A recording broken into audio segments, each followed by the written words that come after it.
Olá, meus irmãos, graça e paz. Eu sou vosso irmão em Cristo, presbítero Gregório, de Campo Grande, Mato Grosso do Sul, passando aqui, amados, para fazermos a oração do entardecer. A oração que liberta, que cura, que gera vida, que cura o nosso interior, nossa alma e nosso espírito.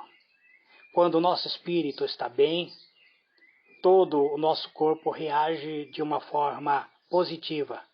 Mas se o nosso espírito estiver abatido, todo o nosso corpo pode reagir de forma negativa. Uma das consequências, muitas vezes, de nós adquirirmos algumas enfermidades interiores são a causa de medo. Eu vi certa pessoa dizer uma vez que o medo e a preocupação e a própria ansiedade são os nossos maiores inimigos. E eu também acredito nisso, amados, que muitas vezes a própria palavra de Deus diz que o medo do homem lhe armará laço. Ou seja, o medo pode nos amarrar, nos paralisar. Eu gostaria de trazer uma história aqui, como nós vencer o medo. Essa história ela é bíblica. É uma história sobre como vencer o medo e substituí-lo pela fé. Mas o que tem a ver o medo com a cura interior? Então eu já vos disse que o medo ele pode nos trazer algumas consequências, nos paralisar, nos armar laço. Então eu quero dizer para vocês, amado, que essa história ocorreu há muito tempo na cidade da Galileia. Ela ocorreu num tempo do Mar da Galileia, que tem cerca de 21 quilômetros de comprimento e mais ou menos 13 quilômetros de largura. Às vezes o vento forte sopra sobre essas águas, provocando rapidamente uma torrente de fúria impetuosa. Mas, uma certa feita, os discípulos de Jesus estavam navegando neste mar da Galileia, estavam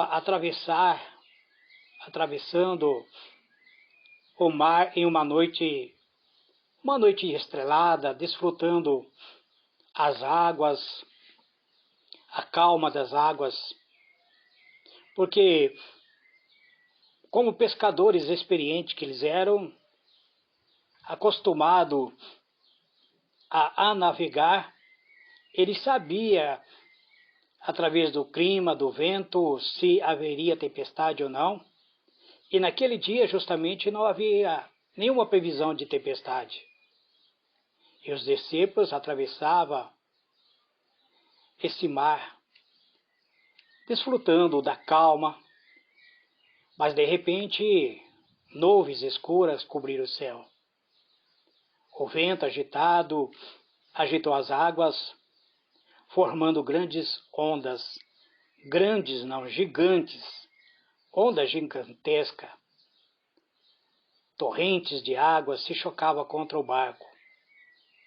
O Evangelho do livro de Mateus relata o caos da seguinte maneira: entretanto, o barco já estava longe, a muito estádio da terra, açoitado pelas ondas porque o vento era contrário.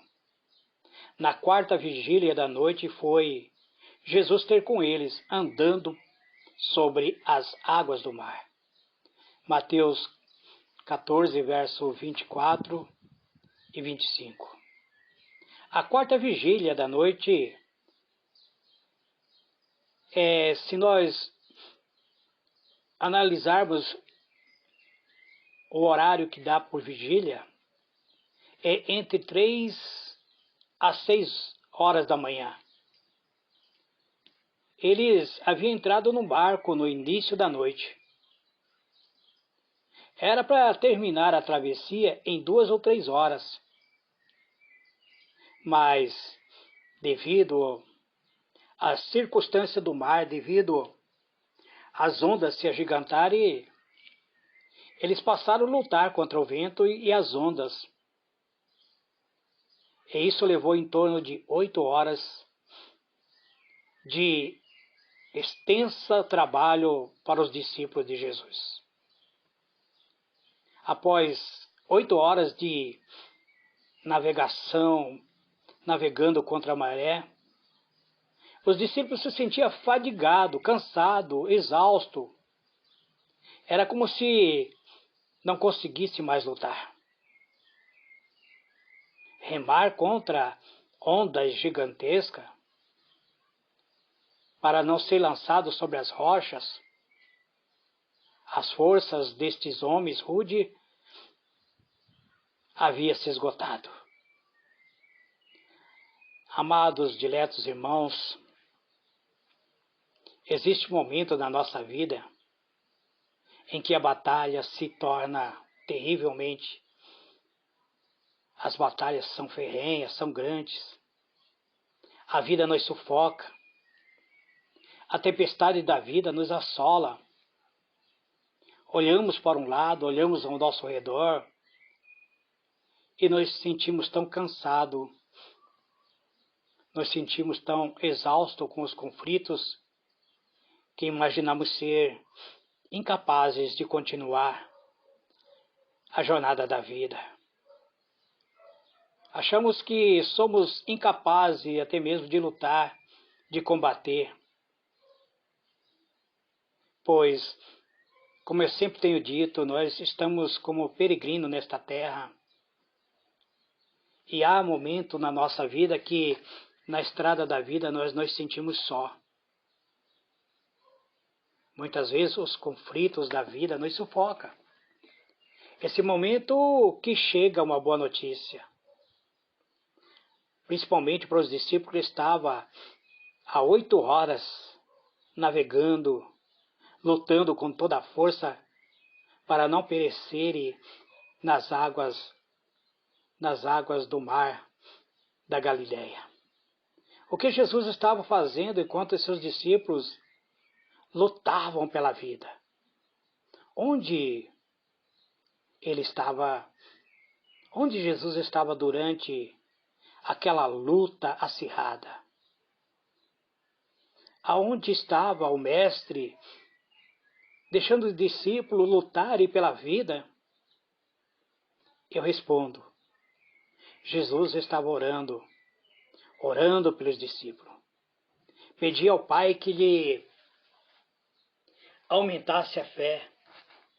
Pedia ao Pai que fortalecesse para enfrentar a tempestade e lhe concedesse coragem para prosseguir. Jesus sabia algo que os discípulos desconheciam. A cruz estava aproximando. A cruz estava tão próximo.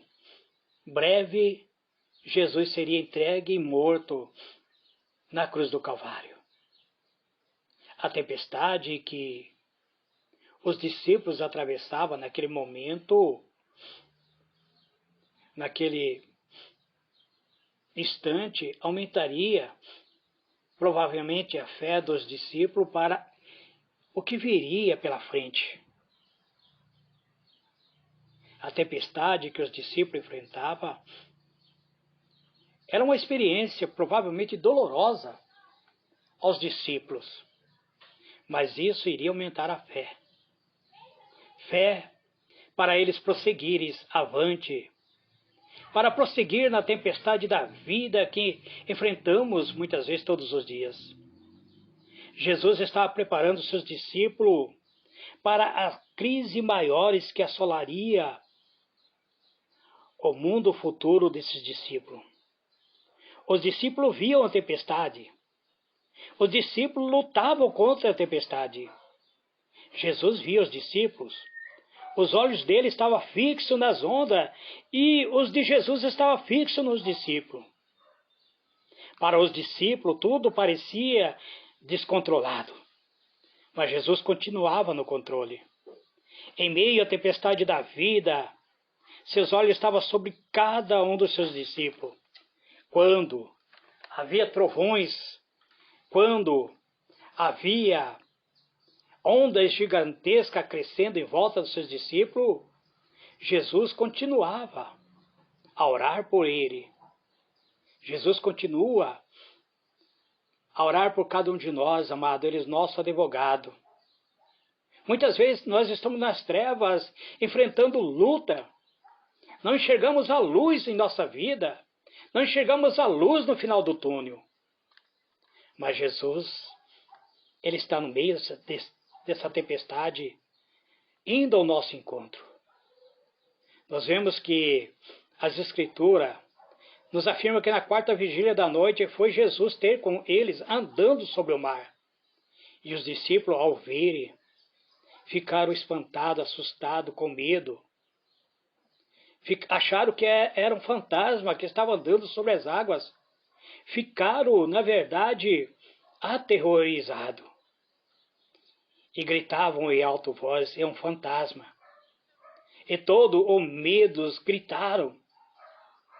A palavra nos mostra, a palavra medo traduz que eles ficaram extremamente apavorados. Então, eles ficaram aterrorizados. E esse problema, os discípulos tremiam e não conseguiam mais nem sequer navegar as águas. Viram que, acharam que já era o final da sua vida, porque imaginaram terem visto um fantasma. A crença em espíritos maus era comum entre os navegantes, principalmente os navegantes da Palestina.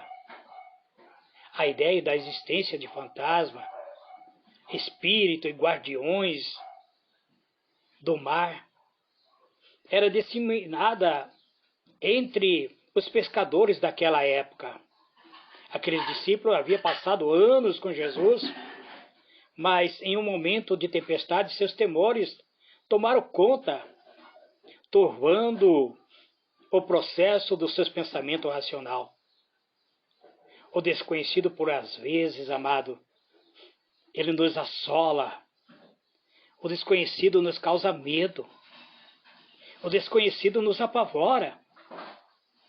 Não se preocupe, meu irmão, tudo pode dar certo. Mas muitas vezes temos que enfrentar tempestade nessa vida. Temos que enfrentar lutas. Temos que enfrentar o nosso próprio medo. O medo nos paralisa, nos destrói, nos amarra, nos cativa. E Jesus disse para os discípulos: não tenha medo, sou eu. Ao ponto de Pedro dizer: se é tu, Senhor, então ordena que eu vá ter de encontro contigo andando sobre as águas. E Jesus disse para ele: vem, vem. E o discípulo Pedro desce do mar e no meio da tempestade começa a andar também sobre as águas. Amados, diletos irmãos, Jesus quer que nós venhamos ter fé suficiente para andarmos sobre as tempestades da vida, para atravessarmos as circunstâncias que o mundo se levanta contra nós. E nesse dia de hoje, o Senhor Jesus está curando o teu sentimento, curando a tua alma, libertando você da escravidão de todo pecado. Vamos orar? Eterno e soberano Deus, Deus de misericórdia, de bondade, eis-me aqui, Pai, no 11º dia da campanha de cura interior. A minha alma glorifica a Ti, Senhor. Tu és o meu Deus, a rocha da minha salvação. Tu és o meu escudo, a minha fortaleza. O Senhor é que me livra no momento da tempestade da vida. É o Senhor que me dá força para prosseguir.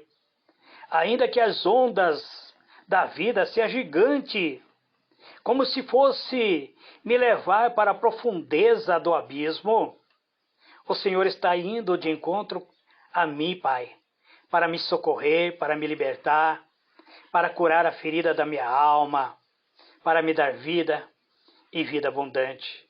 Então, neste entardecer de hoje, na oração do entardecer, eu quero, Senhor, apresentar meu irmão, minha irmã, que muitas vezes a circunstância da vida os levaram a sentir como se estivesse perdendo a sua própria salvação, perdendo muitas vezes a esperança, a expectativa pela vida, um sentimento de prostração, de angústia, um mal-estar em sua alma, todo sentimento negativo nesse instante. Eu quero repreender usando minha fé. Em o nome do Senhor Jesus, eu quero declarar a cura e a libertação desse teu servo que ora comigo nesse entardecer de hoje. Hoje é sábado, Pai. Então abençoa teu servo. Prepara eles para o amanhã. Amanhã muitos deles estarão levantando pela manhã para ir para a escola bíblica dominical. Eu estarei indo para o trabalho, Pai.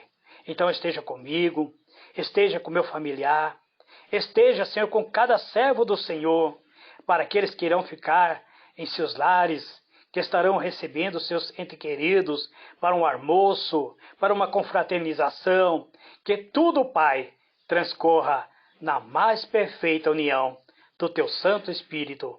Em o nome do Senhor Jesus, eu te louvo e te glorifico, dizendo amém e amém.